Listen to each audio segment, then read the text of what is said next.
Every gym is going to have one of three different fates. You're either going to close your gym, which we don't want to.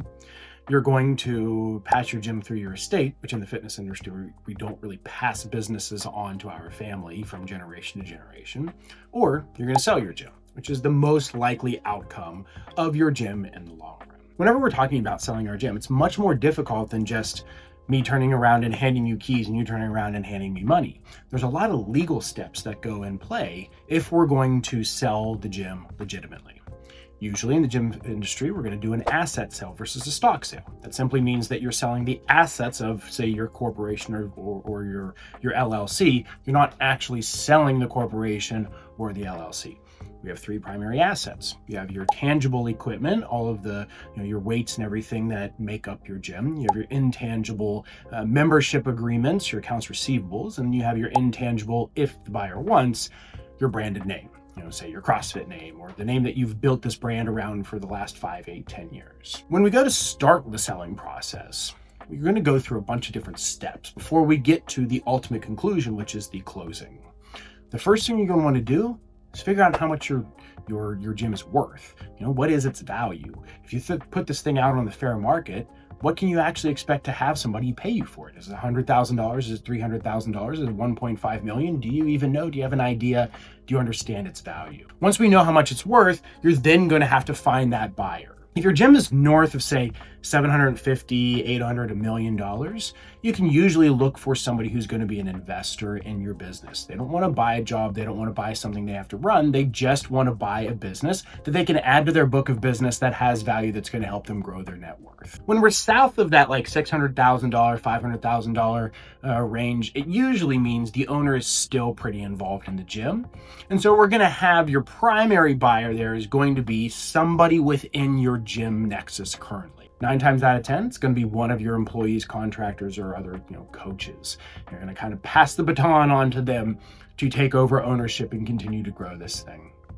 The second likely person is going to be somebody who's maybe a member, somebody out in the community, and then ultimately, if you can't find one of those three types of people, you can start to list it out to try to find a buyer that's outside of your current nexus. Once you find a buyer, the buyer has a right to ask to see certain financials in order to determine whether or not they're going to offer you a price for your gym. This is typically known as sort of pre-LOI or pre-letter of intent due diligence. Once they see all that, if they want to continue to move forward, they should present you then with a letter of intent to purchase your gym. This is sort of the kickoff of the formal process. It tells you what their offering price is and what sort of conditions need to be met during formal due diligence in order to close in the sale. Once you hit that LOI stage and you know that you have a formal person who wants to buy your gym, this is a good time to go ahead and reach out to your landlord to let them know that you're going to sell your gym. Because if you have a commercial lease, 9 times out of 10, that commercial lease is going to say you can't get out of the lease without landlord permission. You can't assign the lease, bring in a second tenant without landlord permission, and you can't sublease your commercial space, bringing in a tenant in your place without landlord permission. So we can't do this without telling the landlord.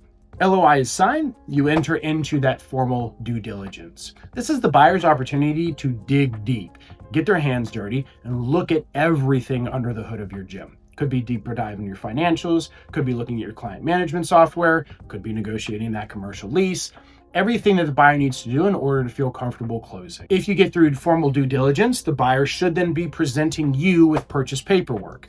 Stock purchase agreement, asset purchase agreement, non-compete agreements, some sort of seller financing promissory note, bills of sale, assignments of contracts. There's going to be a bunch of different legal documents if we're going to do this officially in order for you to sell your gym to the buyer. And typically, it's the buyer's responsibility to present these documents to you. Doesn't mean it always goes that way, but the buyer should be presenting these documents to you. Then you as the selling owner should be going out and hiring a legal professional to review, redline, and negotiate those legal documents. Assuming all those legal documents are good, both sides come to an agreement, you're ultimately going to have the closing.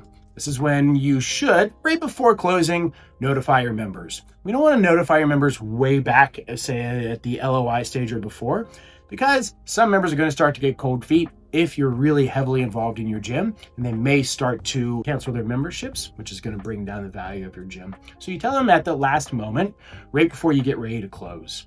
We hit closing, you get your money, everything is signed, and you get to ride off into the night as an ex-business owner or ex-gym owner with all of the money that you spent all those years growing up your gym, and now you got to cash out.